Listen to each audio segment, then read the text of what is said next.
Welcome and thanks for taking the time to tune in to our Destination Cork Summer Series. Today is our launch interview, and every week over the course of the summer, we're going to enjoy some informal catch-ups with some of our great friends and partners at various destinations, locations and attractions here in beautiful Cork City and County. Needless to say, apart from talking about our fabulous hotels, as a proud Corkonian, my all-time favourite thing to chat about is all that Cork has to offer. And here to assist me today to give a great overview of how really special Cork is for all visitors to our area are Evelyn from Cork Convention Bureau and Visit Cork, Derry from Specialised Travel, Brian from Fáilte Ireland's Ancient East, and Josephine from Fáilte Ireland's Wild Atlantic Way. So first to Brian, from your position as head of Ireland's Ancient East with Fáilte Ireland, can you give us an overview of what this historic trail involves and how Cork features on it, please, Brian? Yeah, sure, Karen. So essentially, Ireland's Ancient East, in terms of the geography, stretches from Cork all the way up the eastern seaboard to Louth, and then also inland as well. The region's tagline itself is wander through time, and I suppose the time element of it first is it does date back, and we have civilization that dates back to 5,000 years ago, to the Neolithic period, which is, to put things in perspective, is 2,500 years before the pyramids. So really, really ancient history, and very intact architecture which still exists today from that period also. But it's not just that, that's the starting point. It's the interim period as well of the various historic influences we've had in terms of Viking invasions and Norman invasions and everything that's come to this fertile part of our country. What the region really invites people to do, though, as the visitor, is to explore, and I use that word wander through time as the wandering element of getting out there and exploring, and at every turn you're uncovering stories and cultural history as well as physical architectural buildings and so on and so forth. And it's really that invitation to explore the history and the rich culture that exists, which dates back to 5,000 years ago. In terms of Cork, I suppose our history in terms of its development and invasions and everything that goes with it is inextricably linked to the maritime element, be it the harbour or the coastline. And it's really uncovering those stories which date back hundreds and thousands of years, but also up to modern history in the 20th century, such as the Titanic on its maiden and only voyage leaving from Cove, which is, again, something that draws a huge interest both internationally and domestically. It's a unique story to Cork. Cork also, importantly, is it's a gateway to the ancient east, and it's a gateway to the east of the country, be it access to the seaport, to the airport. It's your starting point for that journey. So Cork is a critical part of Ireland's ancient east. In terms of Cork, I suppose our history in terms of. Thanks very much, Brian, and hopefully over the next few weeks we'll get to chat to a few of those attractions along Ireland's ancient east. And next then to Josephine, a part of the incredibly successful Wild Atlantic Way team. Everybody in the world that we go to talk about Ireland has heard about the Wild Atlantic Way, thankfully. So Josephine, from your perspective, what are the best stops along that route here in Cork that people absolutely must see when they come to visit us from here at home in Ireland or from abroad? Hi, Karen. Thank you. Yes, the Wild Atlantic Way has been phenomenal for Ireland, and particularly kind of from both domestic and international visitor. What can I say about the Wild Atlantic Way? As Brian mentioned, it's the other half of the gate. It's the gateway down to West Cork, down to exploring the many towns, villages, inlets that are there. I suppose the first thing is when you leave Cork City and you head to Kinsale. Kinsale is the very start of the Wild Atlantic Way. So to start there and meander west through the colourful towns and villages is absolutely well worth exploring. The key to the Wild Atlantic Way is all about kind of getting on a route, but it's getting to explore what's in the area. And starting in Kinsale, if I may, you have the most wonderful Charles Fort, kind of, right at the heart of Kinsale, heading on to the Lusitania Memorial. You have the Mizzen Head Centre, you have the Jersey Cable Car, to mention just a few. I suppose one of the other key features that people can do when they're exploring West Cork, and particularly now and during the summer and the autumn time when we'll be welcoming our visitors back to the Wild Atlantic Way, is that at the moment the whale and dolphin watching of any part of West Cork is phenomenal. So there are many areas that you can go from and do this. You can do that from Kinsale, you can do it from Cork McSherry, Union Hall, Baltimore. So there's many kind of boat people offering that service to go out and see the fantastic whale and dolphin watching that we have at the moment. The other most spectacular thing that we have, kind of, when people want to get away domestically and internationally, is our walking. We have fantastic walks down in West Cork, and I'm only concentrating here in West Cork because there's 2,500 kilometres, but you can spend weeks down in West Cork doing the Seven Heads Walk, doing the Sheep's Head Walk, the Bear Way, walking the Pilgrim's Path, all of those. And then we can't forget our islands, in West Cork. We have a lot of inhabited islands in West Cork that offer both the domestic and the international visitors so many fantastic ways of exploring our communities that live on the island and live the island life. But I think one of the things that you have to do when you're doing, it's stopping often, it's getting out, it's exploring. It's all about slowing down, getting out and spending the time in the towns, in the villages, in those cafes, in those restaurants, staying in the hotels, that you can explore the surrounding area of the Wild Atlantic Way that are there, because there's so much to see and do. And that's only the tip of the iceberg in terms of what's available for the domestic and international visitor on the Wild Atlantic Way.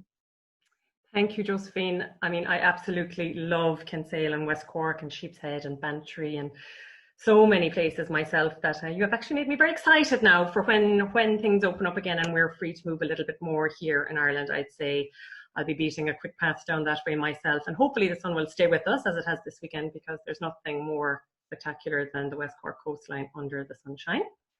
Completely. Now back from the county into the city, and indeed I suppose a little bit of the county as well, but to Evelyn, from your position with Cork Convention Bureau and Visit Cork, what do you think makes Cork so special as a destination for people who are coming here primarily for business?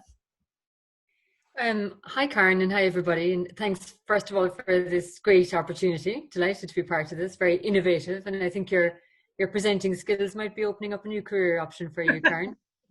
International television, maybe.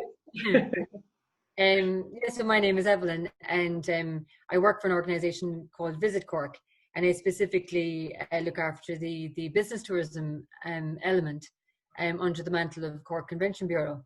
So I suppose one of the things to notice, I was just thinking to myself before coming on this call, I was just thinking that, I suppose the Cork people and Irish people in general, we have a tendency to travel all around the world, and we go in our droves to Australia and the States and everywhere. But they do say that a Cork person always comes home. So I'm not sure. I did that same route and came back in 2010, and I was delighted to take up the role with Cork Convention Bureau.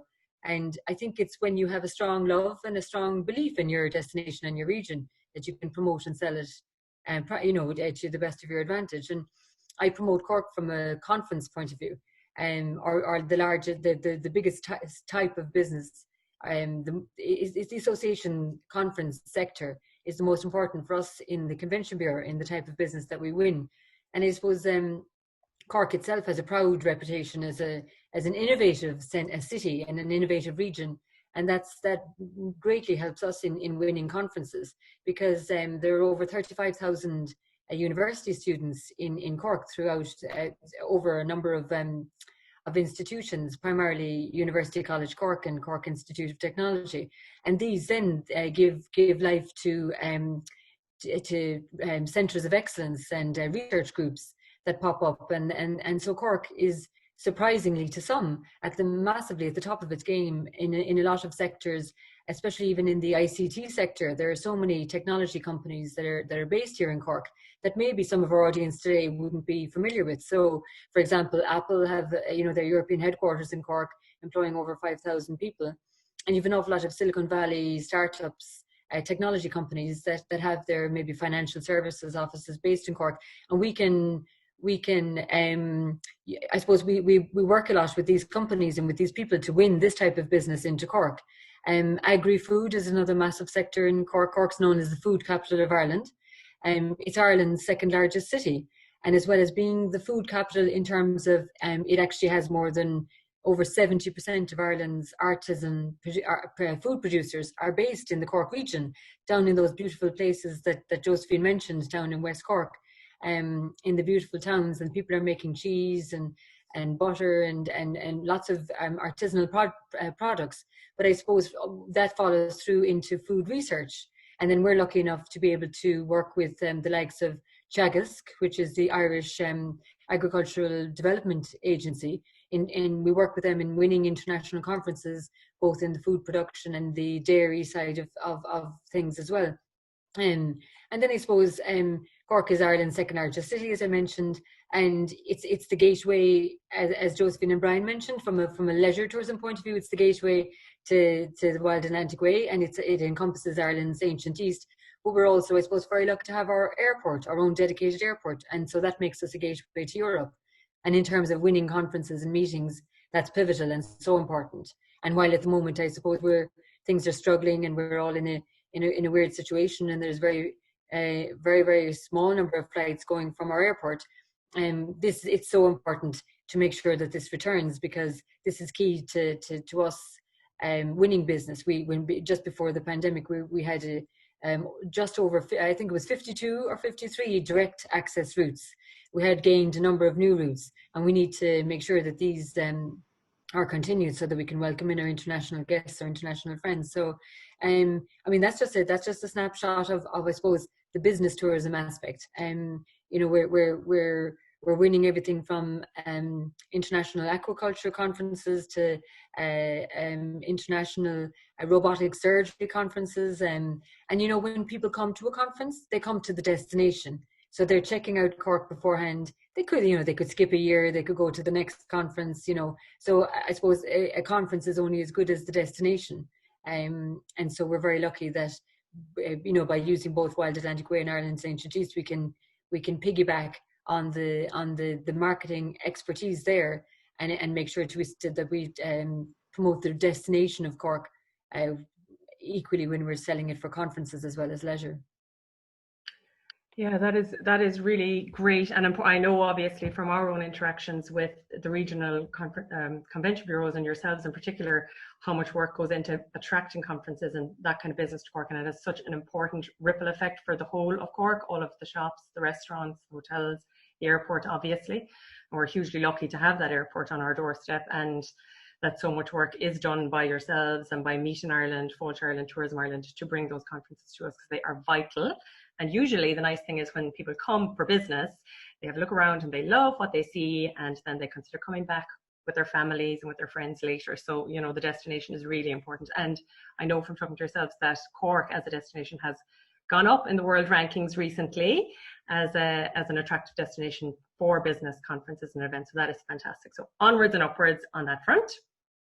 And now to move from business back a little bit to leisure and to Derry from Specialised Travel, a family-owned business that has truly done much work and heavy lifting abroad and at home on promoting Destination Ireland for many generations. What, Derry, is the best thing about Cork for families coming this way? Oh, for families. Thanks, Karen. Yeah, thank you so much. Great idea. Maybe getting people to think about traveling. So how do you create a picture for families in Cork? I think picturing myself in a family staying in Hayfield Manor, wrapped in some luxury, enjoying the place, the atmosphere. Maybe the weather's good outside, and what does Cork have to offer? I think Cork's great for families, first of all. Second largest city, but it's a small, intimate city, very easy to get around. I think the last couple of months, if anything, have shown us, for those families who can manage to survive together in one house, I think one thing they're going to want to do is get out and explore together. I remember a number of years ago being at a conference, and people were saying that there's an onus on families to travel and experience things together and immerse themselves in things together. And I think Cork is a perfect destination for that. One thing that people are kind of going to do now a little bit is they are going to try and immerse themselves in a destination within a destination, so that they're less moving from point to point and spending a little bit more time really piquing their own interests or taking care of their own interests. So I'd say top things for families in Cork. I would say this city lends itself to, it's very easy to get around on foot. And I think fresh air, freedom, that's what everybody's going to want there. You can, and you can do that too also maybe on the hop off tour when that's going. But I think immersing yourself in some of those experiences, whether that's the Mardyke, Fitzgerald's Park, visiting the university and walking through that, some inspiration about getting back to school and study, and universities might be good, walking through through that, visiting the jail. I think the city lends itself to that. We also have a bit of a gem in Cork in the Fáilte Wildlife Park. I think that is a place, again, if families want to share experiences, and I suppose your question was about families. Families want to share experiences, and I think Fáilte Wildlife Park lends. I spent many a time myself with my own kids when they were young, and I think lots of Cork families, lots of Irish families, and indeed lots of international visitors like to immerse themselves in Fáilte. And it's a little gem because it's so open air and so diverse, and you get a chance to have the conversation and at the same time observe nature.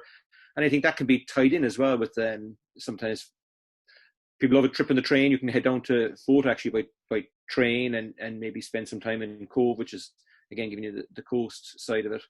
And another thing for families then I would say is that Cork is the largest county, so it's a great place to explore the county. And I think what Josephine was touching on there, and the small little villages, I think Mizzen is a gem way down in West Cork.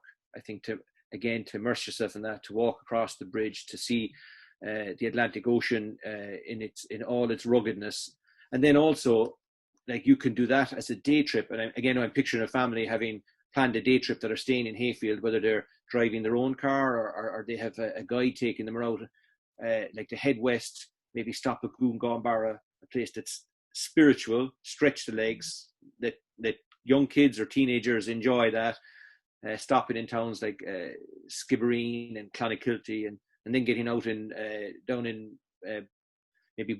in Barley Cove Beach and what beautiful sand there is there, and then on to Mizzen and walking across the bridge.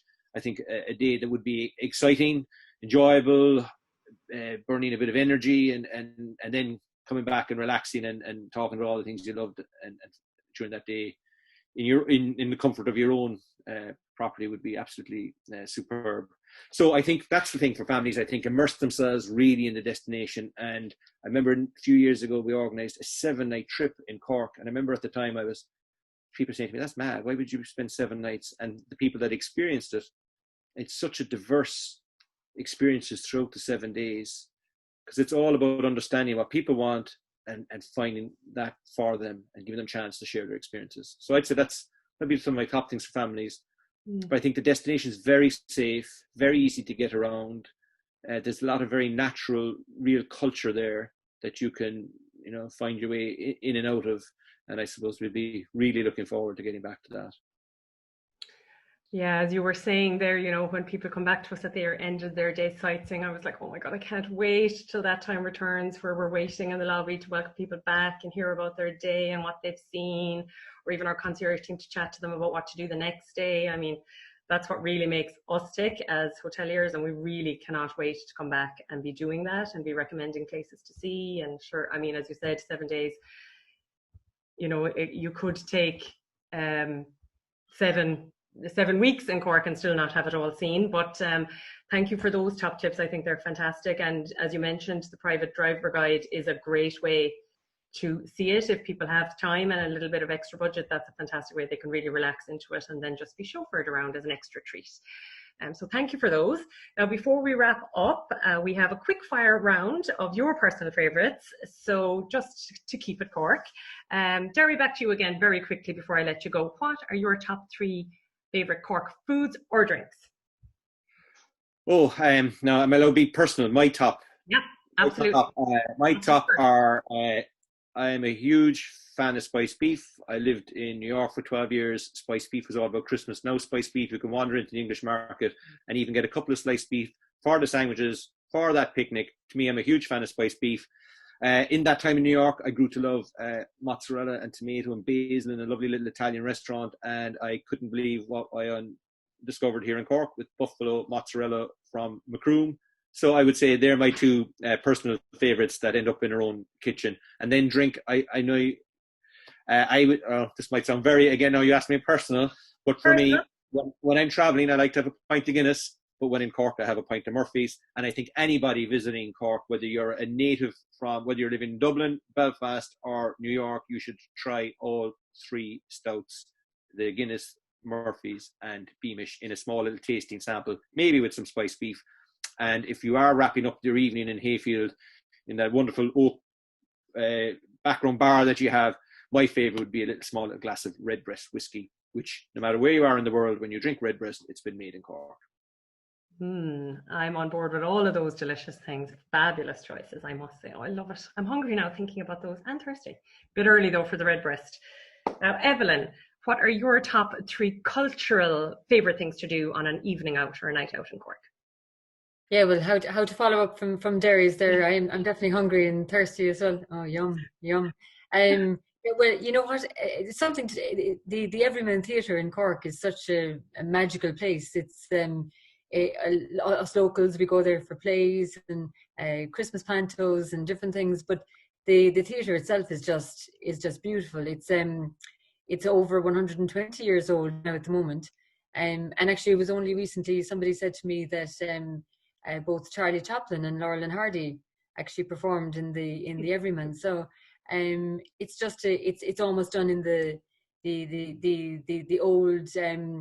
It started life as Dan Lowry set it up as Cork's answer to the Moulin Rouge in a much more sedate way. So, and it's still remaining after all these years, and it's in the thriving McCurtain Street Victorian quarter of Cork.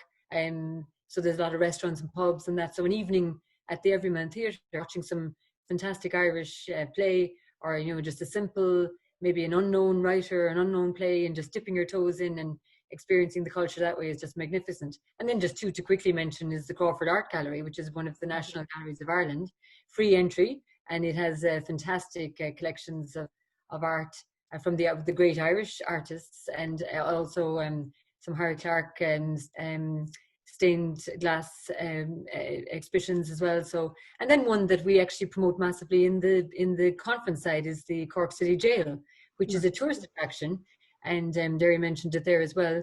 It's a really, really popular tourist attraction, but it's by evening it can become a magnificent venue, a magnificent dinner venue for up to 200 people, and it's very popular, and it's a very unique. It's a former prison, and it's just the authenticity of it is just superb.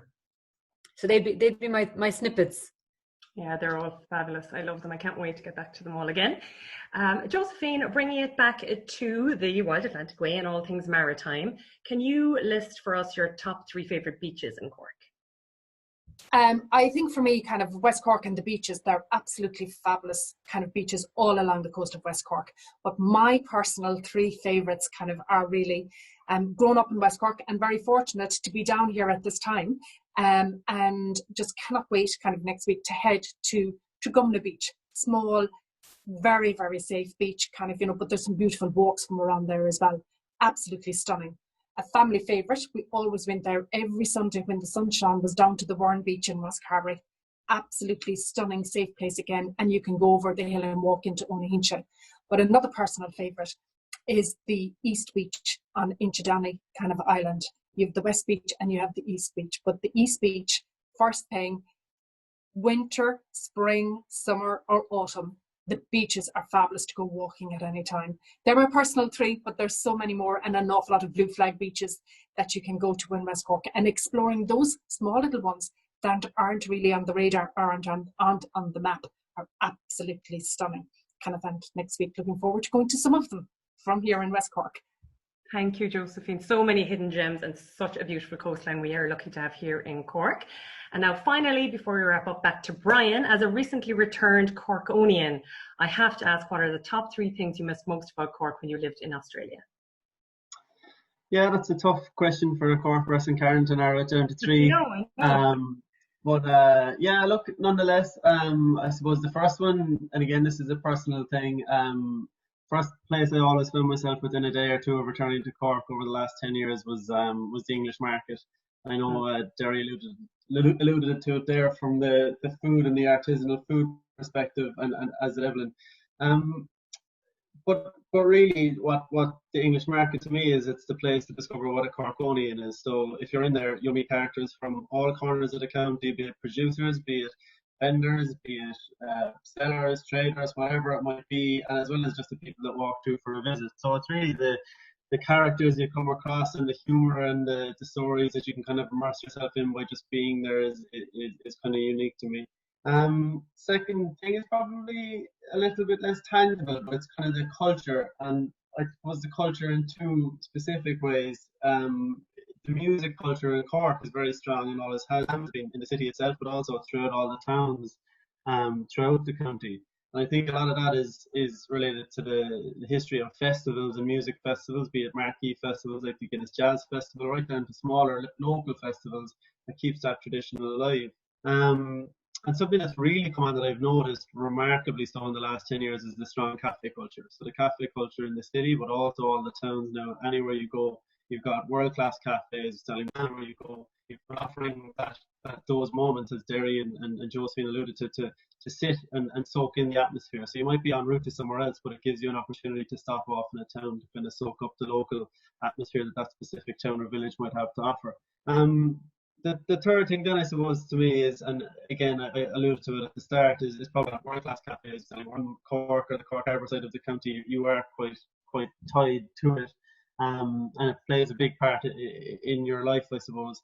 But now there are so many ways to explore the harbour, be it boat tours or renting a kayak or a stand-up paddleboard, but also the really unique opportunity to get out to Spike Island there.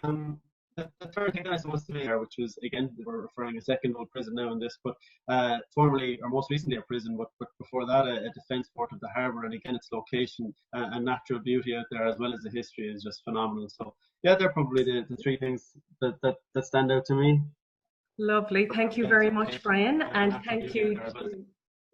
Sorry, we have a little backup interference there, but thank you to you, Brian, for those, and to Derry, Evelyn and Josephine for your time today in launching our Destination Cork Summer Series. And thanks to everybody who has watched this video and joined us today to learn a little bit more about Destination Cork. Tune in next week, where we are going to go coastal and we're heading on down to Coastal Cove. We look forward to seeing you all then. Thanks, everyone. Thanks, Karen. Bye-bye.